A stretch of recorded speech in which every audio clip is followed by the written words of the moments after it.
You are listening to episode 33 of the EU Startups podcast, today with Goodiebox CEO Rasmus Schmiegelow, who is on a mission to create relationships between beauty and cosmetic brands and consumers.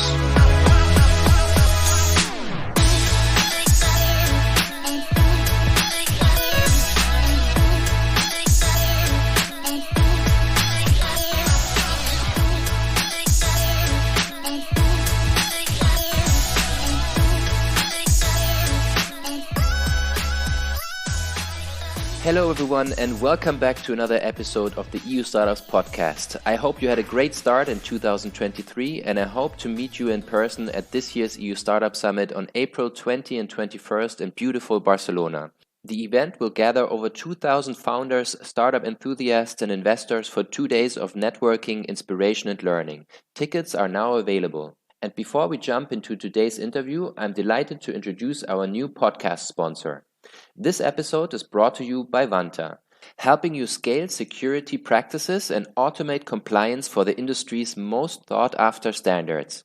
To close and grow major customers, you have to demonstrate trust, but proving your security and compliance can be time-consuming, tedious, and expensive, especially for startups. Unless you use Vanta. Vanta automates up to 90% of the work for the most sought-after compliance standards like SOC 2 and ISO 27001 and gets you audit ready in weeks instead of months.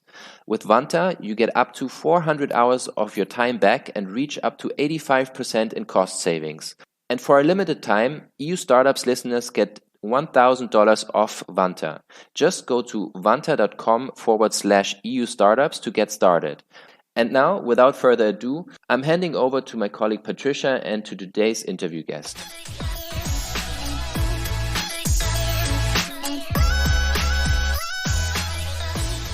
So today we are joined by Rasmus, who is the CEO and founder of Goodiebox. Based in Denmark, Goodiebox can be seen as really one of the pioneers in the subscription beauty box industry. And the company has scaled at a really fast pace, especially this year. And they're now operating in 13 countries across Europe, including the likes of Poland, France, Spain, and Italy. The company's one that's really immersed in the beauty industry and is really paving quite interesting ways forward, and they are prioritizing things like empowerment and encouraging positivity, which is a really refreshing beat for this sector, in my opinion. And so I'm really looking forward to hearing more from Rasmus about the vision behind the company and his future plans for it. So Rasmus, thank you so much for joining us today. It's a real privilege to have you. No, thank you so much for the invitation, Patricia. Really been looking forward to it. So much appreciated. So, could you share with us as well, just to begin with, then a little bit about your personal entrepreneurial journey? Have you always had kind of business in your blood? Did you always see yourself founding such a company? I think it's definitely not been straightforward for me.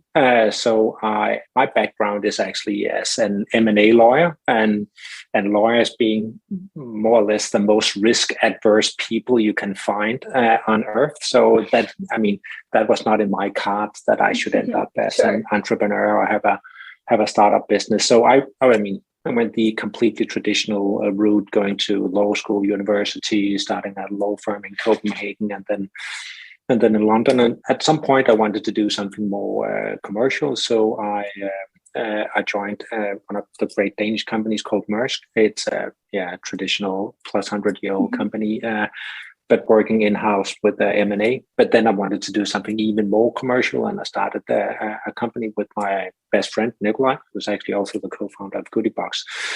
That was like way back in 2006. And I don't know, have you read the book Lean Startup? I have, yeah, it's very interesting. Yeah, it is. It's really good. We actually did completely the opposite back in 2006. Okay. So we made all the mistakes you could make.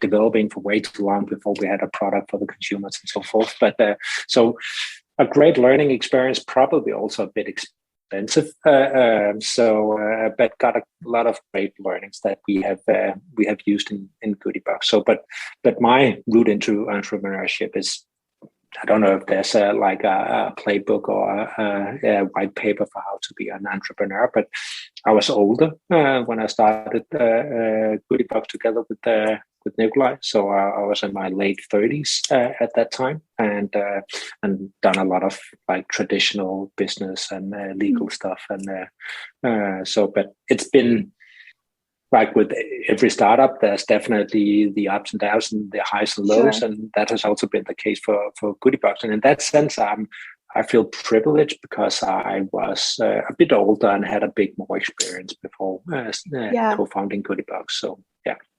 And it's always, you know, good you can look back on those experiences too when things don't go wrong. It doesn't necessarily become a bad thing. It's a learning experience and something you can take forward and improve the next time. Yeah. There's no direct route. Yeah, absolutely. So then you set up Goodiebox in 2012. What was the inspiration behind it? So Nikolai, my co-founder, and I, we always wished to make a business of our own, and a business that we would have loved to be employed by ourselves. And then also coming from a legal background where we can see in law firms that even though when you go in law school, it's 50-50 between men and women, maybe there's even a bit more women at law school, but then you go into the law firm and you're looking at the partners, it's less than 5% that are actually women. So we wanted to build a company that, one, we would have loved to be employed by ourselves, but also that looking into much more of a balanced way of treating people and actually do good. We are not curing cancer or COVID, but we want to build a company where we didn't have like consumers, but we had friends or members, and really being eye to eye. So yeah, exactly. So where we also a company that could last for tens or hundreds of years. So not just build a company that we could flip or sell within a couple of years, but that could be something we would also be proud of looking back in when we are 80 and not just say, now we're going to build a company, sell it, build another company and sell it. So try to build something that is lasting and sustainable. So it ended up being beauty, but that was not because neither Nikolai and myself were passionate about beauty, or we knew we wanted to build a direct to consumer business, something where we can have high engagement or high involvement, and then looking at the different categories, we saw that beauty is, engaging for a lot of people, especially women. Now more and more men also, and there's been also a big change in the last 10 years. But beauty also has a history of maybe talking down to women, fostering low self-esteem, and not empowering women necessarily, but sometimes on the contrary, been the wrong body targets or goals, and how to look and feel confident as a woman. And for me personally, I see this as one of the most inspiring things about Goodiebox. The most interesting thing is that you foster this culture of positivity and encouragement rather than the more toxic sides of the beauty industry, which we see more prevalently, perhaps. Absolutely, yeah. And I think with all the digital tools we have, we are getting so much more.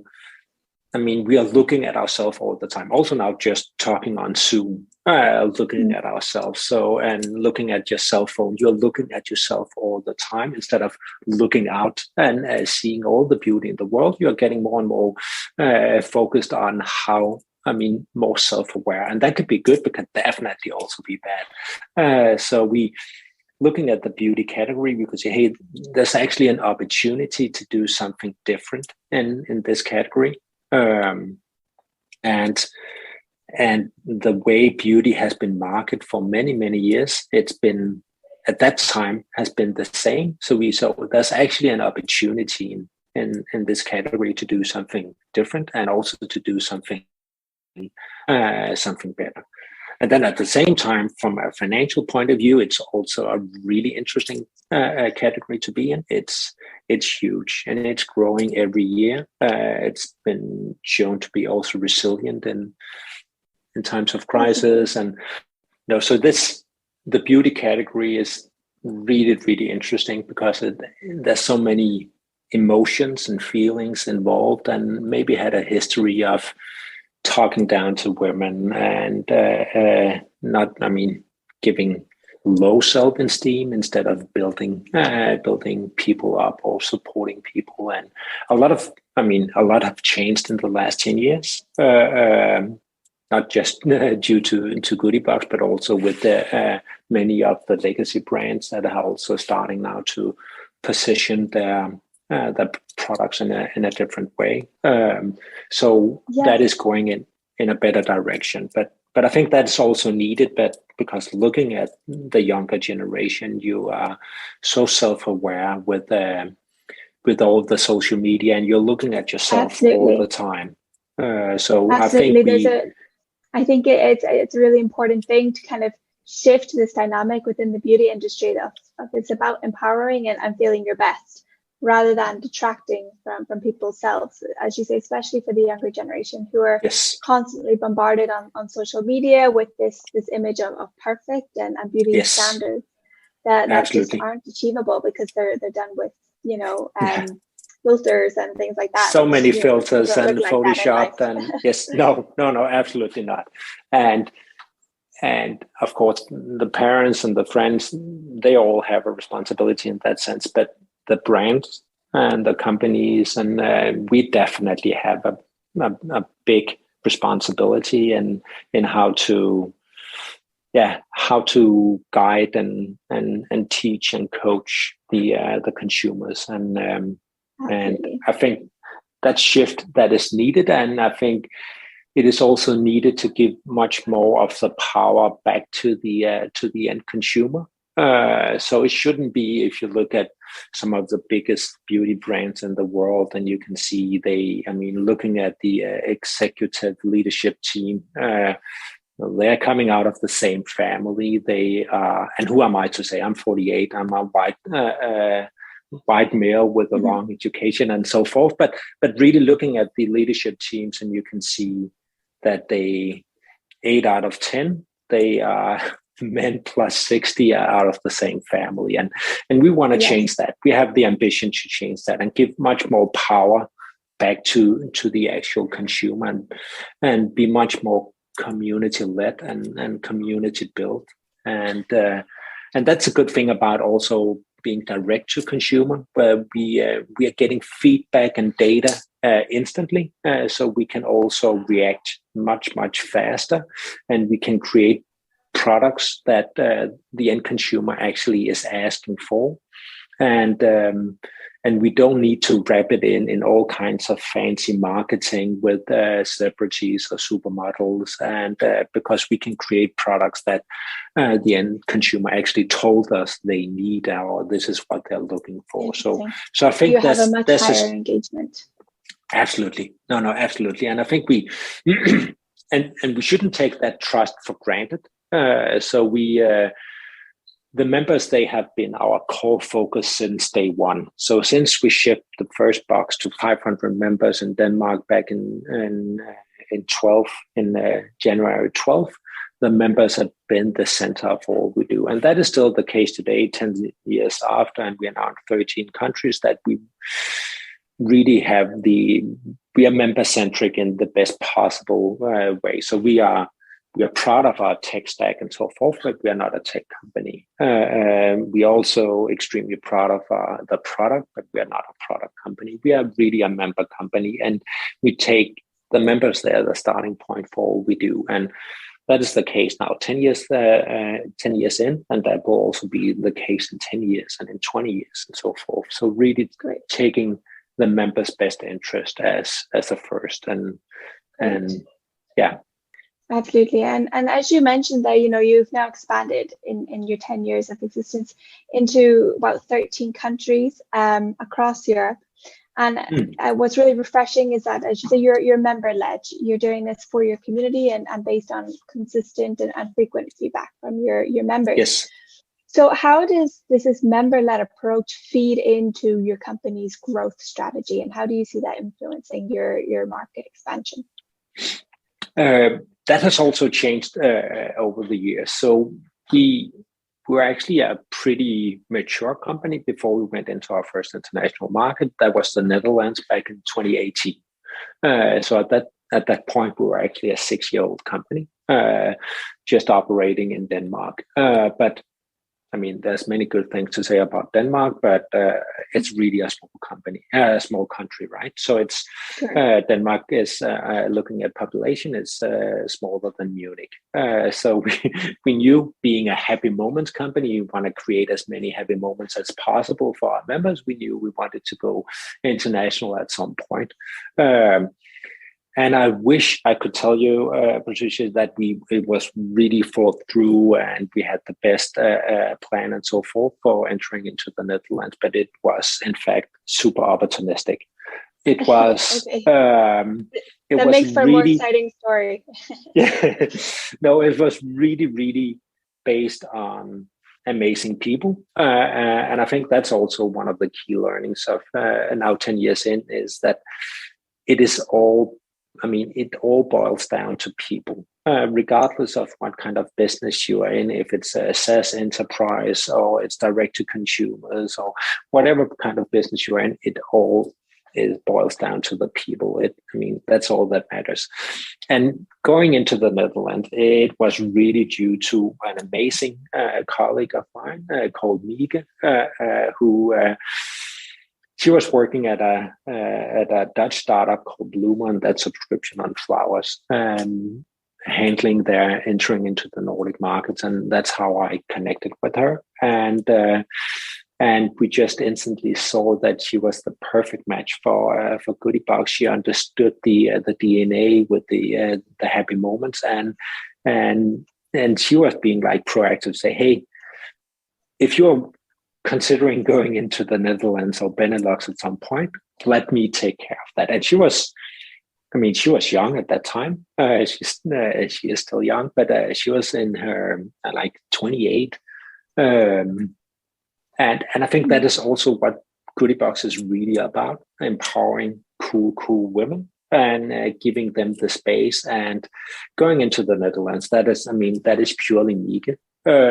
She was like handling Goodiebox Benelux as her own startup with like a minimal of support from Copenhagen, but she did that wow. by being super cool herself, and very impressive.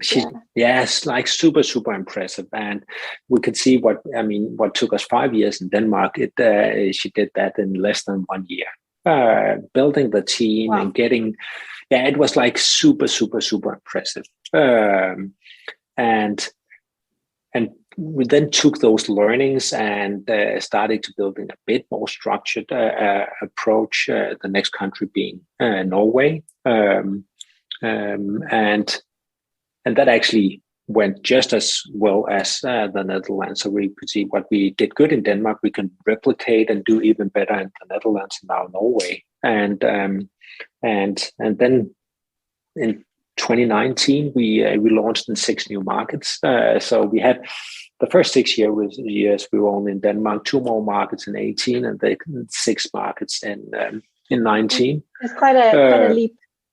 Definitely a leap, and I think it was also really at that time, it was also the trend to just be super focused on hyper growth. Of course, we are still having the members at the focus point for all we did, so we didn't want to compromise on the service we had with the members. So our members feel that they're getting this one-to-one attention. We actually see our members as our best friends, and we want to have the same experience in Germany as we had in Denmark, as we have in Finland, and as we had in the Netherlands, for example. So we didn't want to compromise on the service. So where normally you would have customer service, we don't have customer service. We have a team happiness. We don't have agents working in customer service. We have happiness heroes. Normally, it was you would have like a KPI, how many tickets can one agent in customer service do per hour. We have the complete opposite. So when we are in contact with our members, it is really how long can we keep that conversation going. So the record is actually 4 hours and 48 minutes on one phone call. And wow. yeah, so that's I don't know how scalable that is, but that really tells a lot to both to that specific member, and she'll be an ambassador of Goodiebox. She'll go and tell her friends and family, hey, look, I had this amazing conversation with Goodiebox. And it's not just about now a box being late or a product missing or leaking, or that conversation ended up being all about a date gone wrong or a problematic relationship to my mother, or this issue with my friend. And that is the role we see Goodiebox can play, because we are really into delivering happy moments, not just delivering great products, but creating emotions and feelings, and feel that the members feel seen and heard. And that has been key in every market launch we have made. And that, I mean, Mieke in the Netherlands, she understood that instantly. That was part of her personality, and that was really also creating the playbook for going into more and more markets. And then it's a very refreshing approach, a lot of companies will say that the most important thing is obviously this connection with their subscribers, their members, but it's very refreshing to kind of see it in action and to see how it's really influenced your whole policy of this very strong connection with your community base. That's so, that is really the core of it, because there's so many things we still don't know. We don't have a queue, and the world is shifting and changing. No one could have predicted COVID, and now we're having inflation at an all-time high, consumer trust at like an all-time low. So there's so many things you cannot predict. But when we have like a super, super clear North Star, and for us, it's creating as many happy moments with our members as possible, it makes decisions more simple. It's not easy, but it's not more simple. So when we need to prioritize, make a hard decision, we can always look at, okay, what will create the most value for the members, and that has been the guiding principle also for going into to new markets. And I think we are a subscription business where lifetime is like really, really important, and we can see we have a longer lifetime with our members than our main competitors have. And I think we are not compromising on the focus on the members. That gives us an edge, because there are so many times where you can see, okay, we can, make a short-term decision, and short-term it would maybe give a faster return on investment. But we are building on this long-term relationship with the members, and we can see we have extremely high trust with the members. So we still make a ton of mistakes. It's a long-term loyalty. Exactly. And we make a ton of mistakes. We have done so in the past, and we will also do it in this year and the coming years. But because we have this trust with the members, they trust our intentions, then it's easier for them to forgive us when we make these errors or mistakes, because they don't doubt our intentions. And that has been that's really been key for us. And that's difficult also when you go into a new market where you don't necessarily have that history with the members. So building that trust and really stick to the playbook and say, hey, it actually worked in the past. This will also work in France or in Poland or in Italy. But we have changed our approach a bit in that sense, where we going into Benelux, we had opened an office in Amsterdam. Going into DACH, we opened an office in Berlin, and we are now with the latest country launches in Spain, Italy, France, and Poland. We are trying to do that from a centralized point, so based still in Copenhagen, but still try to localize it with the employees. I was just about to ask, how do you localize it then without the offices there? Because in terms of language barriers and everything else, that must be a challenge. Yes, absolutely. And you cannot be best friend with people if you only speak English. So we need to be speaking to people in their own local language to have this close connection to them. So we have a lot of nationalities at our office in Copenhagen, and I think that's also one of the strengths of Goodiebox, that we have this diverse approach to it. Also, we cannot think that we can be a truly European or global brand if we are all just blue-eyed, blonde Scandinavians working out of Copenhagen. So we need to have this diverse setup. And again, Absolutely. also personally, me coming from this legal background where going into a law firm, it was like clones, right? We all came from the same university. We all had the same ambition of becoming a partner at a law firm and so forth. So we all looked the same. We all had the same ambitions. We were all driven by the same. It is so much more inspiring now to be in a company where there's so many different backgrounds, and that is like educational background, but also ethnicity and which country you come from. And it definitely, I mean, it's also been challenging for me, and my management toolbox were like super slim when I started, right? I only had this hammer I knew from the law firms, and then being really challenged to see that, I mean, people are not necessarily driven or motivated by the same stuff as me and 1,000 other lawyers, and trying to see how you can then be a leader in that setup. But that is necessary, right? And I've been really, I still develop a lot. And we are, in that perspective, we're still nowhere near where we should be as a company. So if you look at a 6-person leadership team, there's only one third are women, and looking at our member base, it's like 95% of women. So we are not. So we are still not reflecting that. Sorry. No, but I was going to say, alongside that, you do have 2 initiatives that you are pioneering at the moment at Goodiebox, one being the female founders and one being the female creators. Maybe we could touch on those a little bit. Absolutely. So if you look at the global funding, then only 2% of all venture capital go to female-led companies. That's insane, right? And that is shocking. And it's in 2021, it was actually the lowest since 2016. So it's not going in the right direction, even though you do see some media coverage from time to say, it's going better, but that is unfortunately not the case.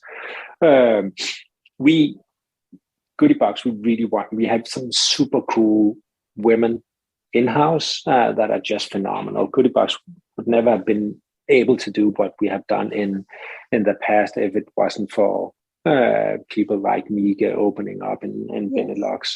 Some quite incredible profiles, yeah. Yes, exactly. So we can see how important it has been for Goodiebox that we have also had not just internal help, but also external help, advisors, people just helping us, doing good. And this is not something you can do by yourself. So all the help we have got in the past, we want to pass that on. That's part of our DNA of also creating these happy moments, not just for our members, but also for super cool women with an ambition and someone they can see, hey, we want to also help on this empowerment agenda. And I really like that. It's really nice that you have this approach of passing it on and passing on the support from where it's really needed. And we're a 10-year-old company now. We're still learning, but we also have learned a lot in the past. So how can we help and pass it on to other cool female founders and also female creators? And we just launched it, so we're still finding our dancing legs. But we have made an investment and that's in a Danish female-founded company called Beauty Booster. So it's within the category we also have some experience in, so we can also share help some them expertise and knowledge. Exactly. They're still It's a great company. It's also during COVID, they were all the beauty salons and so forth. They were closed. They took it to people's home. So you can have young makeup artists or young hairdressers or nail artists and so forth. So instead of people going to a beauty salon, these beauty experts, they go to your home or they go to your work, and the beauty experts, they don't need to pay a lot of rent to get into a salon and so forth. They can really start working independently early in their career. And it started by two phenomenal Danish women, Maria and Louise, and this is something that we at Goodiebox definitely wanted to support, and we could see we could support them with funding, but also with expertise, and we did that also with a company called Nordic Female Founders, and that's a small VC. With the declared approach of supporting female founders in the Nordic, hence the name. And they have two amazing partners, Mia and Anne, and we syndicated the investment with them, and it was a substantial investment for the young company Beauty Boosters, but then also on top of that the expertise that we could. So this cliche of absolutely, it's the value that you can bring there. Exactly. And we can see how important that has been for Goodiebox. Also with, getting not just money, but also the expertise in any given field subject. And we can see we can grow with Goodiebox and these two founders. So currently they're only in Denmark, but they have the ambition to be European. And it's a product that is of interest to many of our members. So there's definitely a lot of synergies, and we could there's some crossover there for sure. Yes, and we can see it makes the team at Goodiebox also make them proud that we as a company, we can also support these cool female founders. And it's also not just on a product side, but also on the whole empowerment side. It is also relevant for our members. So when they pay 20 euros per month to be a member of Goodiebox, and they get these happy moments for themselves, but they can also see they are actually supporting amazing female founders by being a member of Goodiebox. That is building on the community, and it's so this is not charity. I personally think it will be an amazing investment, but we are doing good while we are earning money at the same time. So it's it's like a cyclical, circular kind of entity. It's helping. Yes. It's everyone helping each other, and everyone at the end of the day is feeling good about it, and there's a lot of positivity that can absolutely come from this, which is a very refreshing approach to the business for sure.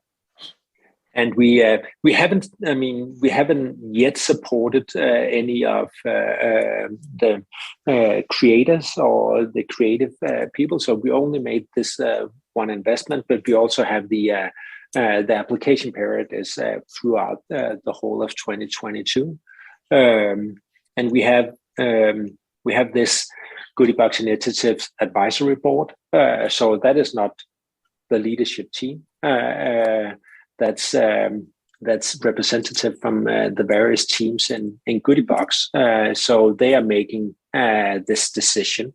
So this is community-led. Very democratized.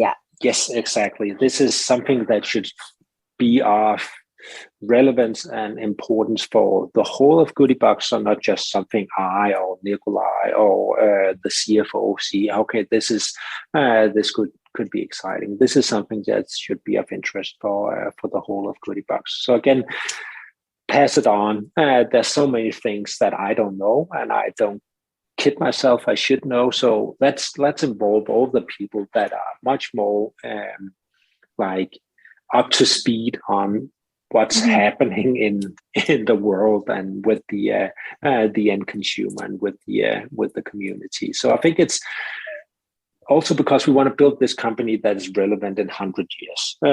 We don't have any venture capital money in, so we have some rich or wealthy families, but they're not built like a venture fund. So where it's a 10-year period where you need to both invest, deploy money, develop companies, and then sell them.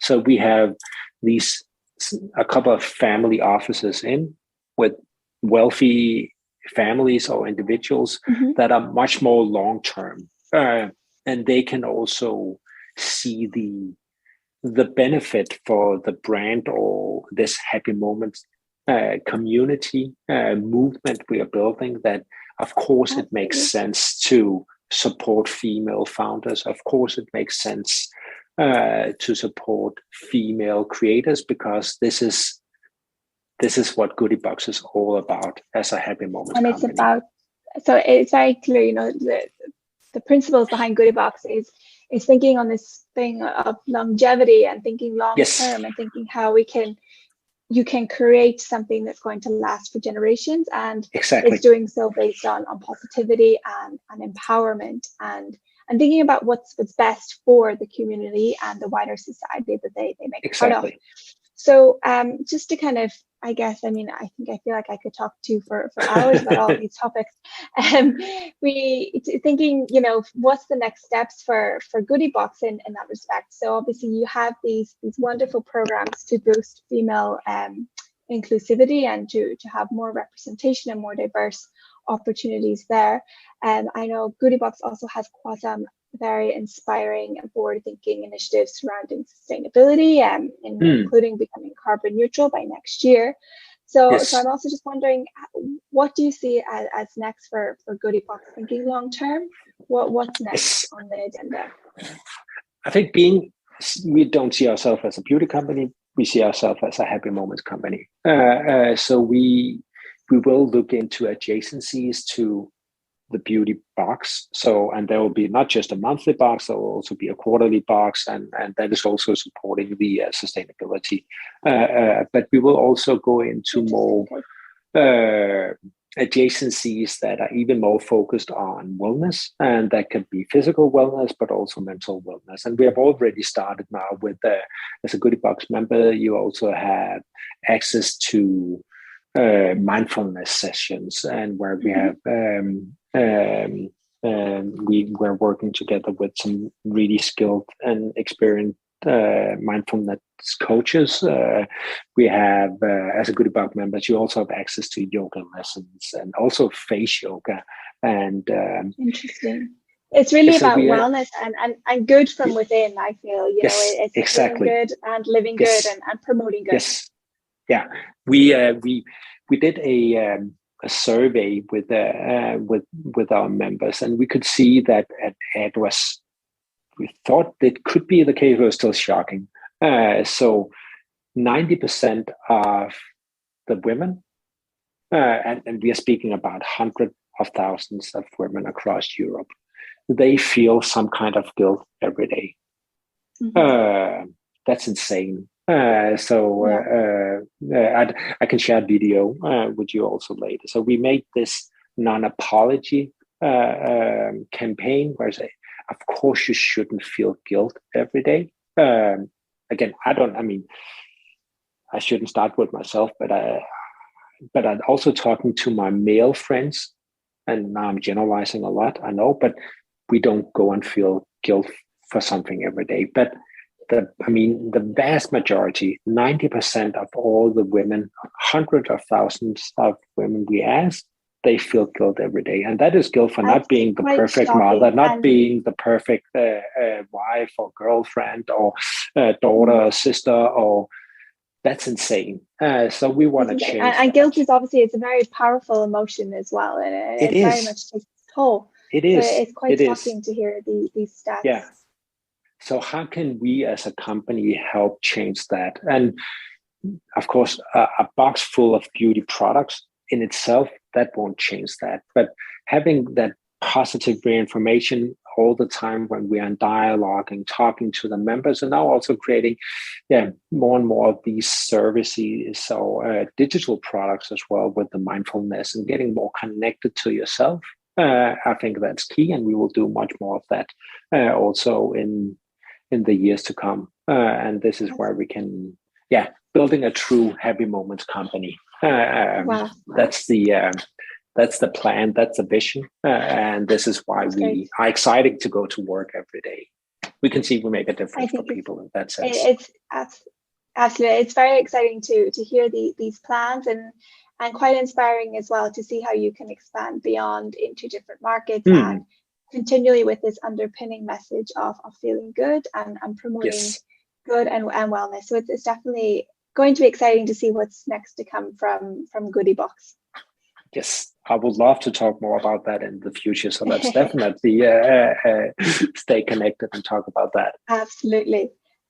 So thank you so much for joining us and sharing all these absolutely fascinating insights. We're definitely going to have to do a follow-up on some of these themes for sure. No, much appreciated. So thank you so much for inviting me in. My pleasure. Thank you. Thank you.